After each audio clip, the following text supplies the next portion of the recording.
Welcome back to another episode of Dead Rabbit Radio Classics, where we play some of those old episodes you may have missed with a little intro. Now, this is an interesting choice, if I do say so myself. I'm the one who made the choice. For our very first Classics week. This is episode 44, Ghost to Ghost. Now, season 1 is where this is coming from. So the audio quality, I'm using the same microphone, but you'll notice a little bit difference in the audio quality, the delivery. But this episode is truly a classic episode, because it really lays out some key parts of Dead Rabbit Radio. One, the first 50 episodes, I gave them goofy, funny names. And then I realized how much I hated that as a listener. Because I just want to scroll through and go, oh, this one's about aliens. Oh, this one's about ghosts. Oh, this one's about the swamp monster of Okefenokee. Stuff like that. So by calling it Ghost to Ghost, because the first story's about Coast to Coast AM, it's clever, it's fine, but it doesn't help you guys at all. So generally by the end of this week, when I was doing the week of episode 44, when this originally came out, I pretty much gave up on the funny, goofy names. This one also covers the Conspiracy Iceberg story, Pancreas Denial, which I had so much fun looking into. I really love this segment on Pancreas Denial in this episode. It does start off a little depressing because I'm talking about Art Bell having passed away. But the main reason why the Pancreas Denial story is dope. I really like that one. But the main reason why I want to cover this in the classics is very, very few people have ever heard this episode in its entirety. Because what happened was, on episode 100, I switched podcast providers. Now, what happened was, around episode 100, a bunch of stuff was happening on the back end here, behind the scenes. And I came to the realization, podcast providers do not mess around when it comes to copyrighted material. They don't at all. It's not like YouTube, where you can put up something, you can use a copyrighted song or something like that, and then they just take away your monetization for the episode, or you get one strike, and then you get 3. The strikes go after 6 months. Podcasts will shut you down if they get a DMCA complaint. Now, it has to be legit. Don't be, you haters out there, don't be sending me DMCA complaints. It has to be from the original copyright holder. They really, really investigate it. But they don't mess around with that. If you are a copyright holder and you say they're using my material in that podcast, they can eliminate your podcast. And once I realized that, in the early, maybe the first 100 episodes, I used a lot of copyright material, clips from television shows, and clips from other people's YouTube videos. And I know we can talk about fair use and all that stuff, but all of that stuff has to go through the legal system. So if I used a clip from Coast to Coast AM, which I did in this original episode, I used an audio clip from Coast to Coast AM, and they filed a DMCA against me, my podcast provider could suspend the show or shut it down until litigation is done. Do they do that? I don't know. They say that they reserve the right to, so they might. But it has to come from the official person. So when I found that out, I went back and I purged all these little clips. If you listen to some of the earlier episodes, I'll say, let's watch a movie trailer, or let's listen to this guy's song about Flat Earth on YouTube, and there's just nothing there. I went and I edited it out so there's no long pauses, but they're a little disjointed. And so when I did that, and by the way, the YouTube video for this episode did get copyright claimed. So the Coast to Coast people were looking for it, and they got copyright claimed, and it was no big deal. They get the money for the episode on YouTube. So I'm glad that I did it. But anyways, and also, there's a lot of podcasts out there that use music that they do not own. And as more money pours into the podcasting realm, those podcasts are going to get shut down. Once people realize that Podcast Z is using a famous song, they're done. But anyway, I always like to be ahead of that stuff. So when I clipped this out, half the episode disappeared. If you listen to episode 44 right now, I haven't changed it yet. I'm going to change it later, but if you listen to episode 44 right now on your podcast provider, it's gone. The ending is gone. And the YouTube version, I don't even think the whole episode's up on YouTube either. So this is going to be the first time, because I did the re-upload, and this is going to be the first time in a long time anyone's been able to listen to episode 44. And I love it. It starts off depressing with the Coast to Coast thing, but the Pancreas Denial story is great. And the story, I really hated that the people couldn't hear it. I love the story. Why ghosts wear white sheets.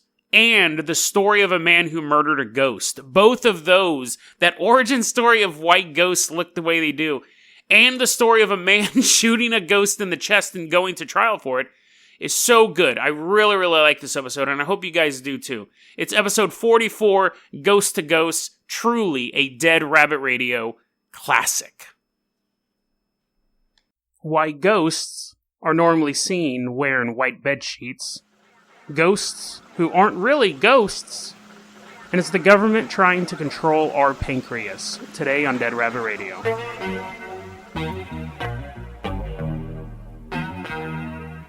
Hey everyone, welcome back to another episode of Dead Rabbit Radio. I'm your host, Jason Carpenter.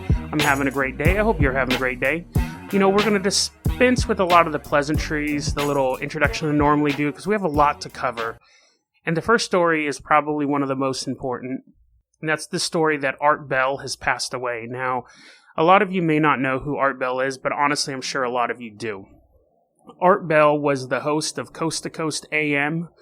It was a radio show, and he was the host of it for quite a long time. It basically was the precursor to every sort of paranormal talk show you could possibly think of, including this one. Art Bell was an inspiration to anyone who is a fan of the paranormal, of conspiracies. He had this great way of letting people say whatever they wanted. He didn't judge them. He had a lot of great content he produced over the decades that he ran the show. Unfortunately, there was an event involving his child. I remember that.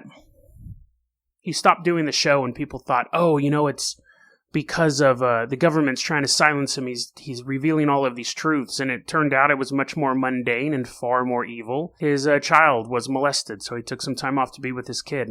And he ended up stepping away from the show. George Norrie took it over, who I also feel is a great host.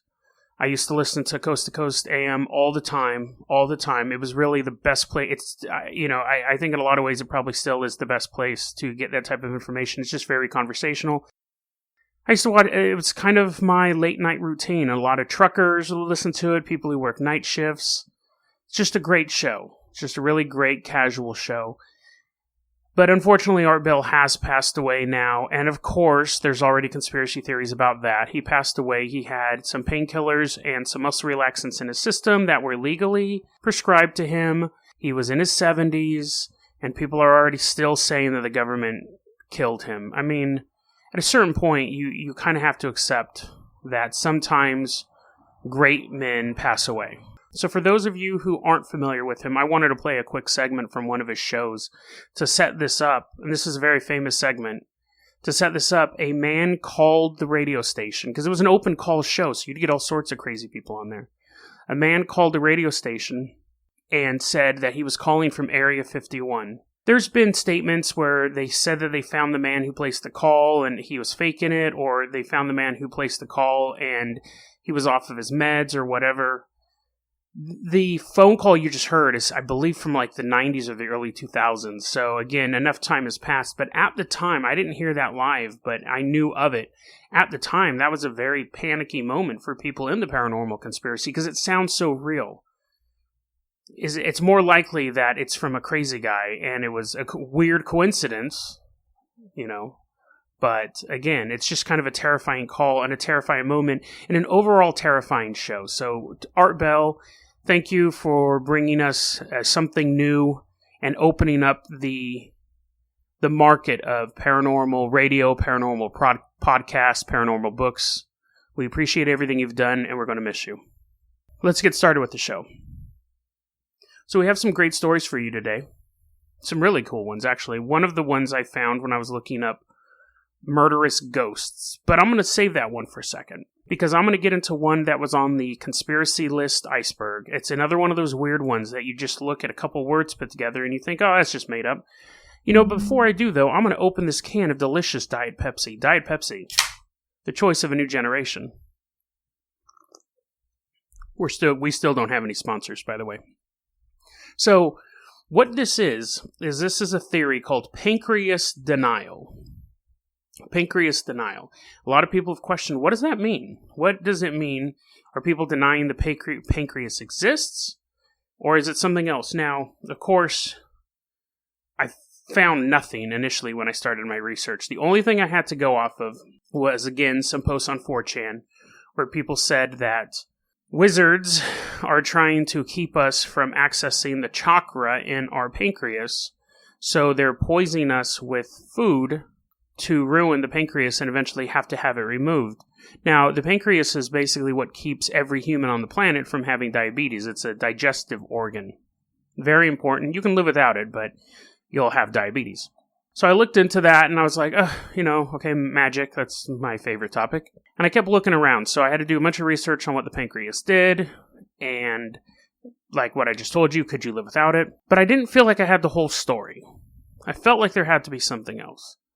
So I kept looking, and I kept digging into this. Now, apparently, yes, the third chakra, which is related to basically the power of you, the power of who you are as a person, is located in the pancreal area, I guess would be a good way to put it. So this pancreas is, according to this website, it controls feelings of power, self-esteem, and our relationship with our inner self. So this chakra is basically what would balance us and make us feel good. And it's located in that area. So by basically infecting the food supply and the drink supply with toxins, whether that be like heavy toxins like lead, things that can definitely affect us, or just quote-unquote poisons like high fructose corn syrup, which definitely affects your pancreas and definitely affects issues with diabetes, you're basically polluting that. And what it does is it breaks down your self-esteem. It breaks down your connection to who you really are. So you would be more likely to, say, follow a strongman leader or follow an authority figure because you don't have any self-esteem yourself. And I'm thinking there still has to be something else about this. There still has to be another idea behind pancreas denial. I finally hit on something. I found something. A lot of times these stories get broke on these very obscure websites. Now, I know that sometimes coded messages will be sent on the internet. Sometimes if I want to send a message to somebody else in an organization, I will write something out on, say, a website for the Babysitters Club, and you will then, I'll tell you, hey, if you want to know where the drug shipment is, go to the Babysitters Club forum, see the post about, is Michael cheating on Becky, and you'll find the instructions there. It's a very common technique. That's nothing new. It's a very common technique for people to be able to communicate with each other. So I found the term pancreas denial on a gay erotica fanfiction about the band BTS. Now, if you're not familiar with who BTS is, they're the hottest boy band right now. I don't know why. But anyways, they're also known as the Bangtan Boys. It's 7 kids from South Korea. A huge band. So I found this, I just saw this story that one of the, all the tags were like, boy on boy, and BTS, and all this stuff. And then out of all of those, one of the tags was pancreas denial. So I thought, okay, maybe I'm onto something. Maybe somewhere in this gay erotica about the Bangtan Boys, I will find the answer I've been looking for. And I then proceeded to read a 5,000-word gay romance novel about the Bangtan Boys. I don't know who these characters are. I don't know anything about these guys, but now I know that they are all banging each other, and I'm reading this story, and, you know, it's a young author, hey, more power to you. I'm not going to criticize the writing in and of itself, because I think it was written for a particular audience. I'm not a member of that audience. But anyways, halfway through the story, the guy says, you know, the hunky one, the one with all the tattoos, I think he was Yoongi. Yoongi? Do you know these guys? The main story was Yoongi and Jungkook. Those were the 2 leads in the story. Anyways, so I'm reading this story, and Yoongi is like this motorcycle riding bad boy with tattoos all over his arms, and Jungkook is some sort of communist who keeps going on these side diatribes about how Marx is a hero and capitalism has failed and the patriarchy is being destroyed and feminism is ruling the planet. It's really bizarre, to say the least. And then halfway through it, Yoongi is like, I'm going to be a doctor. I'm going to study the pancreas. And Jungkook is like, oh, okay, that's cool. And then later on in the story, after they've been banging for like 2 months, and they went to a Soviet film festival, and Yoongi's like, oh yeah, I love watching Soviet cinematography. Anyways, so then Yoongi calls up Jungkook and says, I need to meet you. I have something to tell you. And Jungkook is like, oh my god, like, I don't know how to deal with this. Like, is he going to break up with me? Guys, and I'm sparing you like 2/3 of the story. I don't even know why I'm explaining this much of it. But anyways, so the first 2/3 of the story was them meeting and a bunch of like gay sex. So where was I? Oh yeah, so Yoongi meets up with Jungkook and says, I'm a member of a cult. We believe... And I'm like, yes, here we go. In this totally obscure story, I'm finally going to get maybe a little bit more evidence of what is going on with Pancreas Denial. It was in the tag. They had to talk about it. Yoongi sitting there all studly with his arm tattoos, looks at Jungkook in his shiny eyes, as it's described, and says, yes, I am a doctor, and I want to study the pancreas, but I'm a member of a cult. We believe wizards. We believe wizards are trying to poison the food supply and make our pancreases not work so they can control us. God damn it. I read 5,000 words about fan fiction about a band that I know next to nothing about. Spent all that time and they're like texting each other and all sorts of nonsense to get the same stupid information I got in 30 seconds from a Reddit post. Oh, but I still had to follow my lead. I thought maybe this is some sort of coded communication. I tried finding the author had a Twitter link. The Twitter is not there anymore, which is a little odd. The story was just written in July of 2018, so it doesn't really predate any of the posts I've seen online about Pancreas Denial. I was hoping once I saw that, because I did finish the story, they end up happily ever after. I don't want to, a hobo shows up and says, Jungkook, I know it scares you that he's in a cult, but do you love him for who he is? And Jungkook goes, you know what, hobo, I do. So they end up together. I didn't want to not tell you how it ends, but the link will be provided if you want to read it yourself. And don't like the author was doing, she's having fun. So I don't think any of you guys would ever harass anyone like that. But yeah, I mean, all of the stuff, I hope when you're hearing this stuff, you're not like, oh, we're going to go after that. Yeah, she's just a kid having fun. But and I know you guys are better than that. The thing was I go, okay, well, maybe it is still some sort of coded information, but it's not. She writes a ton of this stuff. It is weird she wrote a lot of it close together, but I mean, I was grasping at straws at that point. I think that the Pancreas Denial, she had also read something like I had, just a short phrase, and somehow built a story around it, which I guess is kind of the same thing I do, but it was just such a weird aside.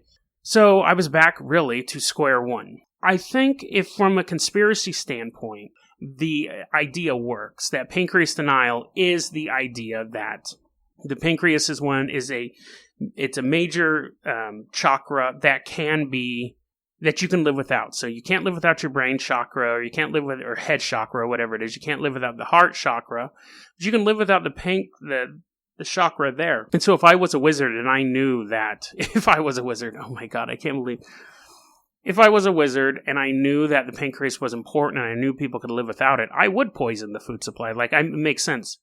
I don't believe that that's happening. I don't believe that wizards are actually doing that, but from a conspiracy standpoint, I can see that. I can see people believing that. Anyways, we're going to go ahead and get on to the next story. So, the next story I found when I was looking up murderous ghosts. And I had talked about that before. I was trying to find stories about people who had been murdered by ghosts or supernatural creatures in general. And I found one of the most compelling articles I've read in a long time. And I remember when I finished it, I thought, I'm so glad I'm doing this podcast. Because just a month ago, if I had found this article, I would have maybe read the first couple of paragraphs and then skipped it. Because my time was so important even though I did nothing with it. But now that I'm kind of forced, I guess compelled is a better thing, to read these articles and find stories, I read it and I'm like, this was a fascinating article. It covered a lot of amazing things. So what happened? The narrative hook is at the very beginning of this article, and this is all true, this is all historical, is that a man killed a ghost. He's on trial for killing a ghost. But it wasn't a ghost. So this guy shot like a laborer who was wearing all white walking down the street. And a man jumped out of the alleyway and shot the laborer, killed him. Because he shot him because he was a ghost. So you're thinking, well, why would a guy jump out and the article gets you hooked right from there. You're like, why would a guy jump out and shoot at a ghost? So what happened was, back in the 19th century in Britain, they had a major problem with ghosts. What it was, so back then, if you were poor, they really wouldn't put you in a coffin. They'd bury you. But you were poor, they would wrap you up in the bed sheet that you died in if you died in bed, or they would just grab a bed sheet if you were dead somewhere else. They'd tie the feet and the head, and they'd throw you into the ground and bury you. So most bodies were covered in white sheets. Now that is why ghosts traditionally are just a white sheet. I had never known that. I had wondered that before. Why do ghosts appear in traditional media as just being a white sheet walking around? So right away, I'm like, this article's fascinating. But the problem they had in the 19th century was people dressing up as ghosts and jumping out at people it started off as a practical joke. Then people started putting a white sheet on and mugging other people. Give me your wallet. Give me your pences or whatever. Give me your shillings. And it would scare people so badly because they actually thought these were zombies. They thought these were ghosts. They thought this was the dead popping up out of nowhere and attacking people. And then people started wearing the sheets and raping women. Now, I'm sure halfway through the rape they realized it wasn't a ghost, but that's not the point. The point is the initial attack would shock you because you honestly thought it was a ghost attacking. And what made it worse was that all around Britain, people would say, there's a ghost in the area. There's a ghost, because you would see, first, like I said, it was a practical joke. People would stand in the graveyard in a white sheet and freak people out. And so when you were walking down a dark alley and a guy jumped out in a white sheet, your first inclination is going to be, that's the living dead. Because you've already heard all the stories about that.